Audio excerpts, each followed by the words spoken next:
Welcome to the Find Your Leadership Confidence podcast with Vicki Nedling. You are about to discover impactful lessons that help you grow as an individual, grow your confidence, and find the positive and good within you, so you powerfully and authentically become the best version of yourself. Be sure you visit our website at www.findyourleadershipconfidence.com. While you're there, subscribe to us via your favorite network. Now tune in, get ready, and enjoy the journey of emerging as a leader of exception in the 21st century. Good evening, good afternoon, good morning, whatever it is time that you are listening to our podcast. Welcome everyone to the Find Your Leadership Confidence podcast. I'm your host, Vicki Nedling, and I'm coming to you from Roswell, Georgia. The goal of our podcast, as always, is to share topics and guests that will empower you to grow as the confident leader that you are meant to be, to take your business or life to that very next level. Today, my guest is Yarelys Tifa. Yarelys is a first-generation professional in the personal finance industry. Who doesn't need Yarelys in your life? Everybody needs Yarelys. She's passionate about teaching and impacting people in their journeys after she became debt-free in 2019. That's a goal of everybody. If you ask anybody, they're going to say, what do you want to do? And that's to not owe anybody any money. Well, I'm sure maybe not owing anybody any money is probably not realistic, but being able to live your life well with the money that you owe is probably another way to say it. So we are going to now just say good evening, good afternoon, good morning, whatever time it is. Please welcome Yarelys Tifa. Hey, Yarelys. Hi, Vicki. Thank you so much for that warm welcome and introduction. I'm excited to be having this conversation and maybe inspiring and helping people listening to it to get their money on track. I'm right there with you, girl. All right. Just a little bit more background about Yarelys. She graduated with a bachelor's degree in science, majoring in resource economics with a concentration on business management and marketing. From 2011 to 2020, she held business development and sales roles with increasing responsibility in corporate America. In the mid-2020s, she decided to walk away with half the world, Yarelys, the world, walk away from career to follow her passion, which is to help people master their personal and business finances. Such a good topic. I know, it's a big one. So your target audience is the world, my dear, the world. It's the world. But even though it's the world, I think they all would like to know, where do you call home? So I am actually tuning in from Hartford, Connecticut. That's where I went to, middle school, high school, college, but I'm originally from New York City. I would have never known that from your accent. Really? Yeah. I mean, sometimes I hear people say, oh, I could tell by your accent. Some people say, I can't tell by your accent. So it's weird because, I have I guess a mixed accent based on the cultures that I was exposed to growing up. So yeah, I was born in Washington Heights, New York City. And then we moved to the Bronx right before 9/11. My mom's side of the family was moving to Connecticut, and we were one of the last families to move to Hartford. My mom still lives here, but I am currently living in North Jersey, so super close to New York City still. So I went back maybe close to a little over 10 years ago now, actually. Wow. Yeah, I went back for, I was with a company that gave me a promotion, and the promotion, that position was in the Manhattan office at that time. So you commuted from Jersey to Manhattan? Yeah. So when I moved back as an adult to New York City, I actually moved to Queens first. So I lived there for a year. And then I'm like, this rent is like ridiculous. I can't do it. So I actually moved in with a friend that I met at the job. And we moved to Jersey, to North Jersey. And a lot of people do that commute where they live in North Jersey, super close to New York City, to Manhattan, to, their offices. And they do that commute. So that was kind of like how I ended up in New Jersey. And I've been there since. So it's been like 9 years. I'm very familiar with that commute. I'm formerly with UPS, and I used to travel for business to New Jersey, to our several locations in New Jersey. But my daughter did an internship for fashion in Manhattan or in New York City, and she lived in Queens and Flatbush for a while. So I am familiar with, and the Bronx was a place that we took buses to. Yep. Trains. Trains. Oh, yeah. Yes, you just do it all, and became a great walker. Oh my gosh. Yeah, you walk a lot. You walk so much. I'm sure you don't walk that much where you are. In Georgia? Yeah, sure. We have, that's the beauty about, we have the walking for entertainment or exercise, as opposed to like when I lived in Pittsburgh, you walk to get to the office and deliver things 20 blocks, all that fun stuff. All right. So let's get on with the questions that we have. So what is your money story? So, it's crazy. So like I said, I'm originally from New York City. My parents came to the US before I was born. So in the 80s, early 80s.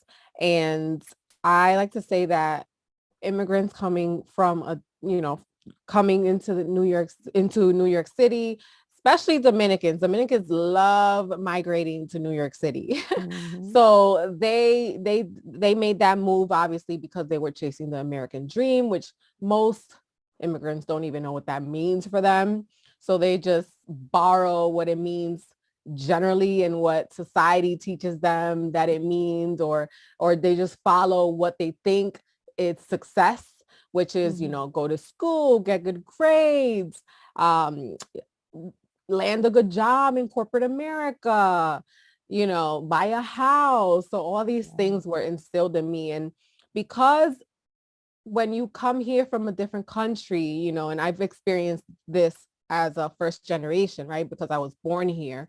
But when you come from a different country and you don't really have guidance on how to be wealthy and how to really manage your money, you fall right into poverty, right? So we fell into poverty, and we honestly grew up depending on the government, depending on welfare, food stamps, very humble background and beginning. And it the way that I grew up was based on a scarcity mindset on money. So when I heard money, it was always because we lacked it, or it was always because there was fights in the house because we didn't have it, or we were trying to get it to pay bills and all these things. So it was a really, I didn't like it. I honestly hated it. I'm like, this is this green piece of paper is causing my family to get into fights, and us living in situations that we wouldn't want to live in, that we wouldn't want anybody that we know to live in, and it was just such a tough time to live there. But it honestly showed me that I should be appreciative of every opportunity I get. It showed me humility in the process of me like getting out, not just physically, but emotionally and mentally. I had to get out of that way of living because it definitely wasn't serving me. And it was just keeping me in a box. So, so it took some time, and I'm sure we're going to get into the things that I did to get out of that scarcity mindset and into an abundance and wealth mindset in a second. But it just makes me appreciate where I am now. And again, the opportunities that I have, the networks that I'm able to connect with, the people that I'm able to collaborate with. and everything that's coming my way. And, and I don't see it as, oh, wow. Cause I used to also say things like, oh, I'm not worthy of these opportunities. I'm not worthy of wealth. I'm not worthy of financial abundance and financial blessings. I'm getting a promotion. Why? Like, I'm not special, things like that. So that was a lot of my money story, and it was rooted in how I grew up in my upbringing. And I feel like that's how it is with everyone, right? It's important to look inside and really think about how you grew up and the things that you used to experience when it came to money. And all that has a lot to do with how you operate today. Yeah. And it all ties to the confidence that you have for doing more and getting more. Right. Yes. Knowing your worth. That's a big one. Yeah. So what do you have to do, or what does that have to do with the current relationship you have with money?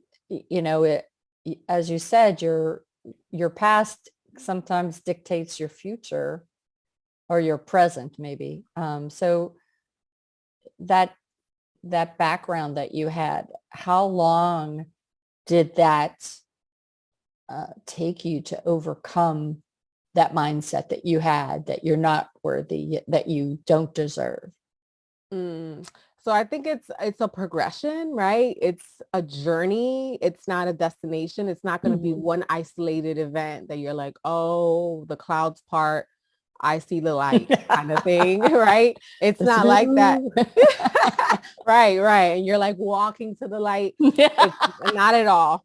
It's a progression of steps. It's a series of steps, right?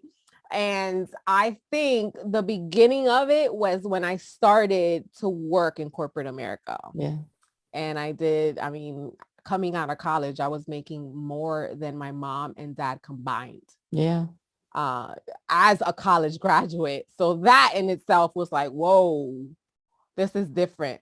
So, I was still at my mom's house, moved out after that year. And that's when I moved to Queens. And I now had to manage a household. And that was, and also I was 20. So young adult, living my life, blowing money fast. I was just going to say, when you have so much more, how do you know that, okay, I need to save? I mean, at 20, we all think, we're bulletproof and all. So. Right. So that was a tough time in my life when it came to money, because my mom taught me, she was a great saver. So that's what I saw from her. You gotta save, so I would see her put money under the mattress and like stuff like that. And like she would have purses in the closet where she kept, because one thing about us is we every year we would go to Dominican Republic for the vacation, right? So from like June to August, right before we had to go back to school, we lived there basically. So throughout the year, she would like scramble. She would be like a rat, like taking, $100 here, $100 there, and just like gather all the monies together, because it was expensive. It was me, my sister, and her. She had to buy clothes. She had to obviously buy the flight tickets and maintain us down there. Like she had to pay people to take care of us, and cook and all of that. So that was some money, right, every year. So she was really good at that. So I kind of got that. And even though I was like in this space and in this phase of blowing money fast and parties and this and that, and this is my first time living alone, being in my own house, being able to, have my own space. But then it was my first time ever paying rent. And then on top of that, it was a high cost of living area. So I would see money go so fast, especially in the beginning of the month, and I was kind of living paycheck to paycheck looking back, because even though I had a pretty good salary for a young adult, again, I was in corporate America. So That was great. That I had really good opportunities with that job. But at the same time, I was spending a lot of it and not really, I was saving some, but at the same time, I was also like being very careless with it as well. And I mean, I guess that just comes with the territory of being 20 and you just learning and living life and also learning about life and how and fixing those mistakes. So I honestly didn't even budget. Like I didn't know about these methods or how to be financially stable and solid when it came to your money wherever you were, whether if it was that you weren't making a lot or you were living paycheck to paycheck or you were overspending. I had no idea. I had no concept of how to manage my money at all. I just saw my mom do a lot with a little. So that was kind of my method. Right.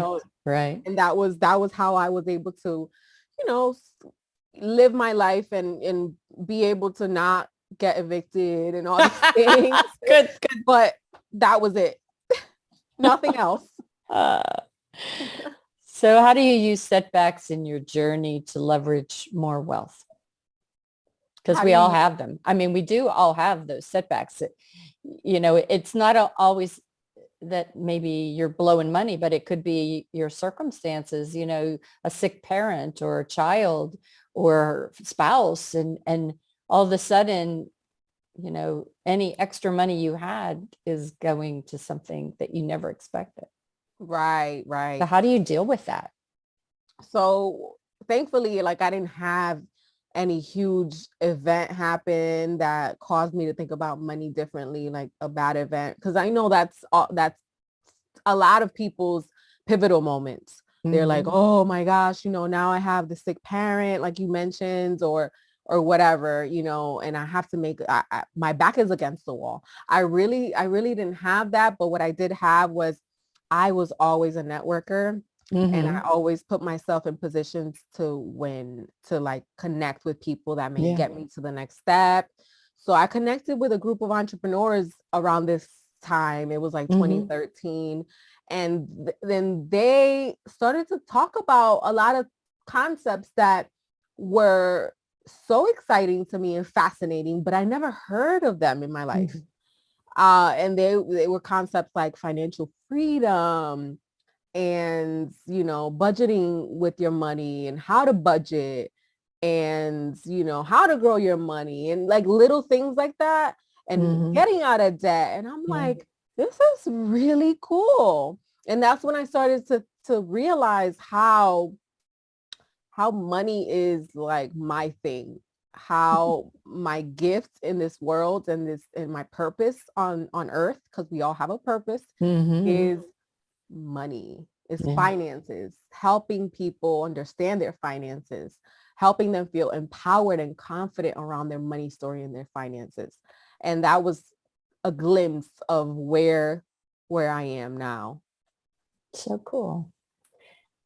So the pillars of wealth, what practical steps, habits people should adopt to get closer to abundance? What is that ladder they climb, or that, that bridge between where you are today to where you want to be tomorrow? That's a really good question. So we talked about it. We talked a little bit about the first foundational step, if you will, or one of the pillars, which to me is really talking about your money story, getting clear about what that is for you, how that like defining what that was right at that moment, and how that shows up today in today's world, in your life, and how you can combat that, right? And a lot of it has to do with connecting yourself with people that are in life where you want to be. I'm such a strong believer of attracting those people, but the way that you do that to get success and to be wealthy is you have to be that person. So we kind of sometimes forget that part. And that's the most important part. Like you attract who you are, now what you want, right? Mhm. So I think it's starting there, right? And also getting intentional about Mhm. where you are with your money, because we also kind of like shy away or move away from our situation, our reality. When you know for a fact you need to stop using your credit cards. You know that. Deep down Mhm. inside you know that, but you are deflecting that, doing those things, right? Or moving away, or just saying, oh no, you're in denial basically. Like, Right. no, that's fine, I'm good. But deep down inside that you should probably not use a credit card again, or probably not, I don't know, do something that you really don't value, or doesn't bring you joy. Because sometimes what happens also is that we spend money on things that don't bring us joy, and we get remorseful and we Yeah. resent Regret. that thing, right? Mhm. So that's also another portion. I mean, I can go on and on with that, but that's like the main pillar, the first main pillar. And then you also have, okay, now that you've done that, and you've done the like woo woo stuff, and you've gotten like really clear about why you're in the position that you're in. Because I feel like, yes, some situations we were born into, like I was born into poverty, unfortunately, but I wasn't going to stay there. I Right. turned that situation into an opportunity for me to leverage and move on from that. Now I get to talk about this situation that Mhm. a lot of people didn't experience. And because of that, I build credibility and I build trust with people. And I also connect with people that have been in that same position or are still in that same position. Yeah. So I use that as a benefit. Like, yes, that happened to me, but you know what I didn't do? I didn't stay in victim mode, and I went from victim to victor. Mm. So you also have to identify that and say, you know what, like sometimes you have to look in the mirror and say, okay, girl, I, what are we going to do? Yeah. Like, are Life you is going to all about continue? choices, right? Yes. Are you going to continue crying over the fact that your mom didn't give you a loan for you to start your business? Like, I'm sorry. I also am, I'm of the belief, I think this is where my New York comes out. I love tough love. So sometimes I'm just going to tell you how it is, and it may hurt you a little bit, but I mean it from the bottom of, like, I love you. I really do. But you need to move, because that's when people move, when they're pissed off, right? Mhm. So let me try to piss you off a little bit, not a lot, a little bit, and see where it goes. So that's another thing. And then, okay, so now we have that, right? The money Yeah. story, all that. The other big thing is, okay, you need to get out of debt. And not just because the thing is that there's good and bad, right? I actually, after 2019, I've actually currently got back into debt, but it was strategic debt. It's Mhm. different. So I don't consider this debt. This is for my business to scale my Exactly. company.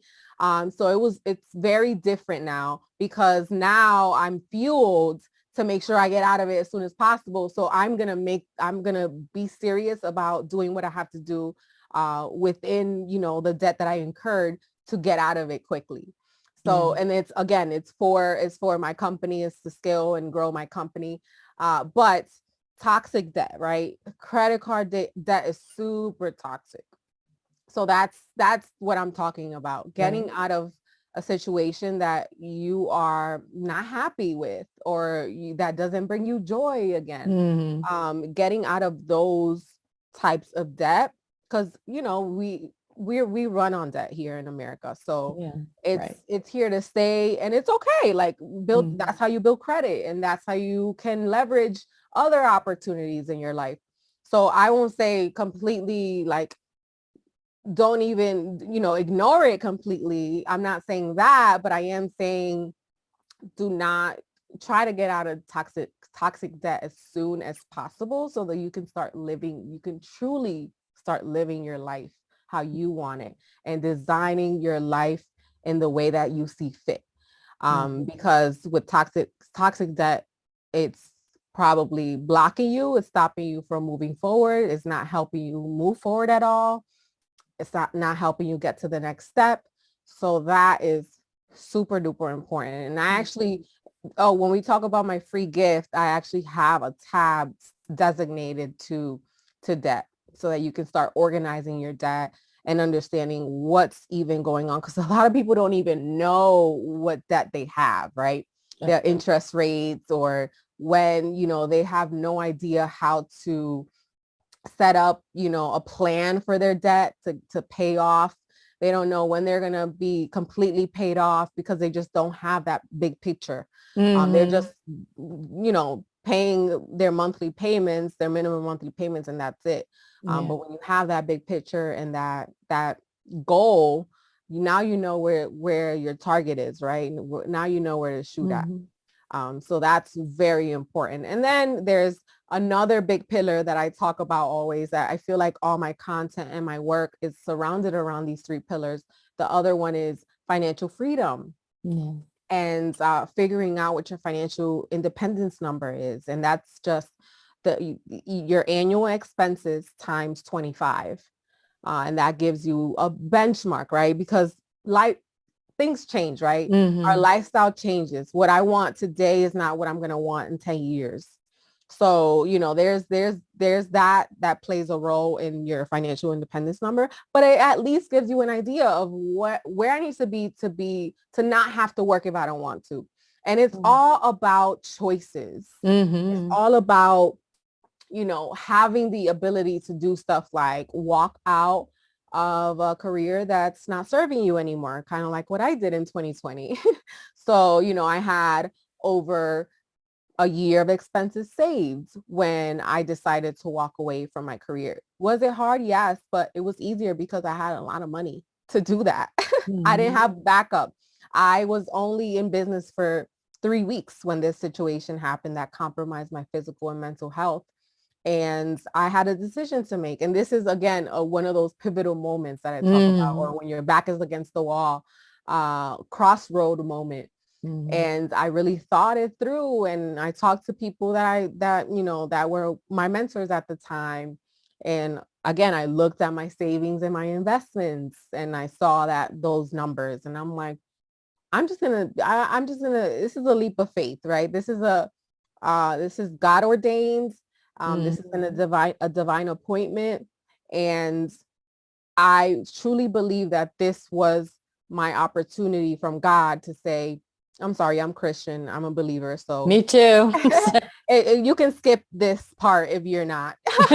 But I truly believe that, that was my sign, right? And he said, you know what, this is your sign to see if you truly believe in yourself. If you will bank on yourself.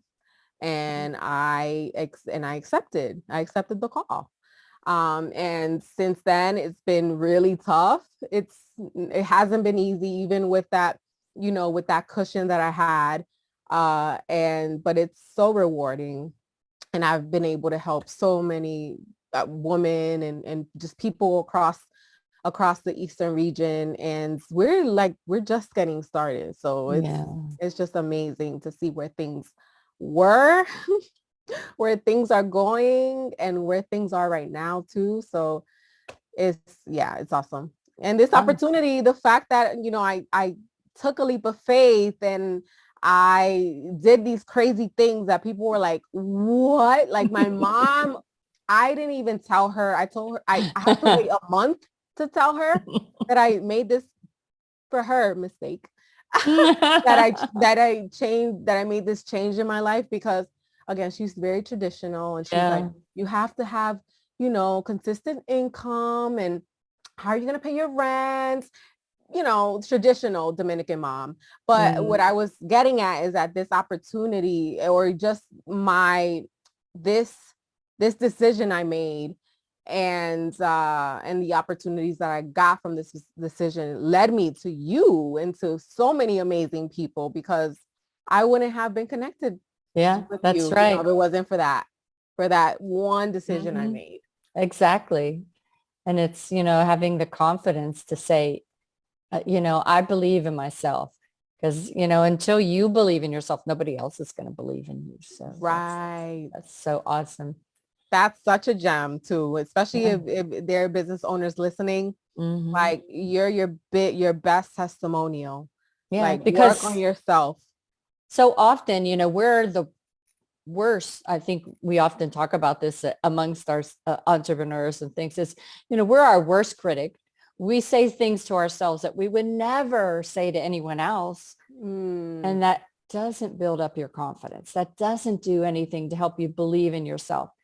And, you know, you have to understand what you're doing and understand that the passion that you feel is what's fueling the energy that will attract people to you that are in that same like mindset. And that, you know, that's what's going to propel you in what you do. right, right. So, That's and so you, awesome. and again, you know, you have the ideas and the tips and the tricks, but it's nothing new, right? But it's just people need to be reminded. And sometimes, you know, you're that hand that's holding out, that's showing them, you know, here's my hand, and we'll walk together on this journey until you don't need me to hold your hand any longer. Right, right. And, you know, that's such a gift. You talked about mentors and talk a little bit about the importance of having a mentor. Mm, wow. Yeah, that's so important. I actually have a meeting with my life coach after this. And so I don't even know how I started getting connected with people, you know, that were in life where I wanted to be. But I always admired, you know, people that that were doing things that I wanted to do in the Mm-hmm. future, which is what I'm doing now. So it's so cool to see that. And I would just be like, you know, how can I like connect with these people? I know one of my first mentors was in corporate America. In this company. I worked for a Fortune 500 company for 7 years. Worked for them through my college career, and they are actually going into my senior year in college. They gave me a full-time position. They said, "Hey, all you have to do is get your degree, and we're gonna hold a spot for you in our company." So that was really awesome because obviously I showed my work ethic throughout those summers and all of that. And they really liked me. But anyway, so when I started working for this company full time, and even during the internships, I got connected with this HR manager Mm-hmm. who was just guiding me, you know, in the process. Like we were very similar in a lot of different ways. And he just took me under his wing, and he was just helping me understand how Wow. to navigate corporate Mm-hmm. America as a young, you know, first generation Dominican female. Mm-hmm. So because I didn't have anything like that in my family, right? Like you guys, you know, my background. Mm-hmm. My parents were not able to get me there, right? Right. And they were mentors in other ways, right? So I think it's important. It's also very, very crucial that you just gauge your intuition and operate on discernment when it comes Mm-hmm. to mentors, because they may be in life where you want to be, but in what areas, right? Yeah. And if they're trying to mentor you in an area that you don't think you want to be at in the future, then Mm-hmm. it's time to tell them that that it shouldn't continue, or or maybe they can mentor you in other areas, right? And that's actually what led me to start thinking I don't want to work forever. When I was Mm-hmm. mentoring with this person and a couple of other people during this time, right? When I started work, I was so excited to even be in corporate America. I would have never thought I would do something like that. And it's like that's so regular. Like so some people listening, they're probably like, what? Like well, I've had generations of people in corporate America and executives, and well, that wasn't my story. It was Mm-hmm. very humble, and yeah, and I saw how they lived. I saw the cars they drove. I saw how many Mm-hmm. hours they put into to their job. I saw that they didn't really like their bosses. Like all these things were like, they were adding up, right? They were adding up. And I'm like, I just don't like the sum of all this. It wasn't appealing to me. The beauty of doing what you and I do is that unlike in the corporate world, which I spent 40 some years in, you have the choice of who you work with. And yes, and that's so beautiful. And you have the choice of who you're mentored by. And then you always, that experience will lead you to pay forward. And so, what you do, what you teach gives your clients the confidence to do what they can do. But now they're going to pay that forward to their kids or their friends to be better financial stewards in life.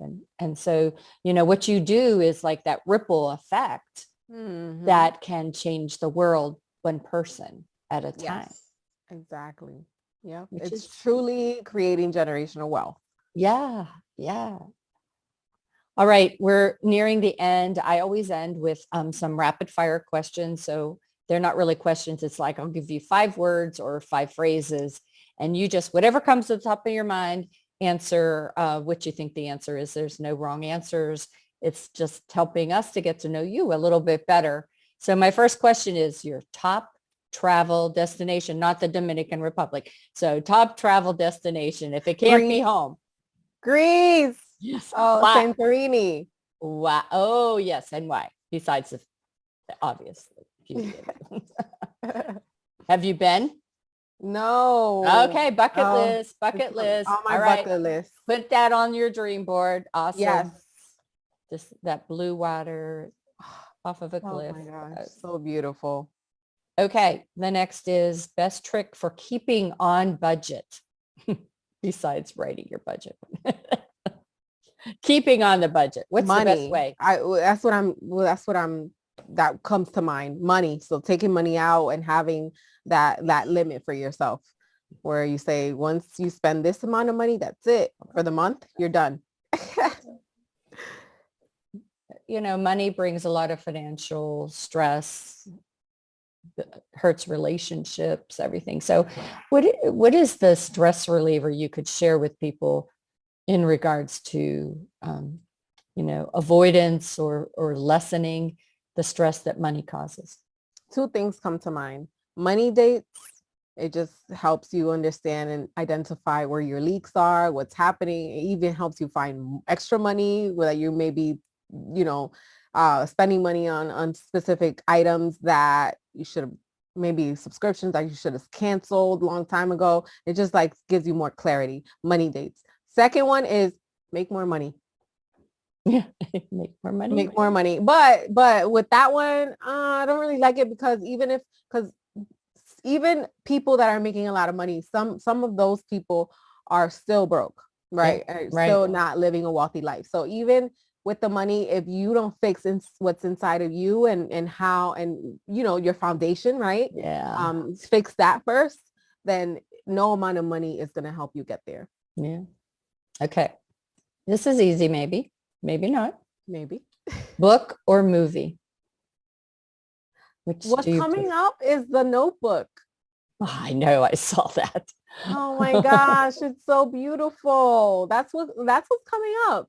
I love I'm that. not a big TV person, but that's the first movie that came up when you said that. Such a beautiful movie. Love it. All right. So our last one is, what's your number one takeaway that you want our guests to remember from this lovely conversation we've had? Yeah, I just want you guys to think about your money stories, where you are, how to get to the next level, and just remind yourself that you're good enough, that you are worthy of wealth, that you can get there, you can obtain it wherever you are. Don't feel stuck or trapped, and ask for help.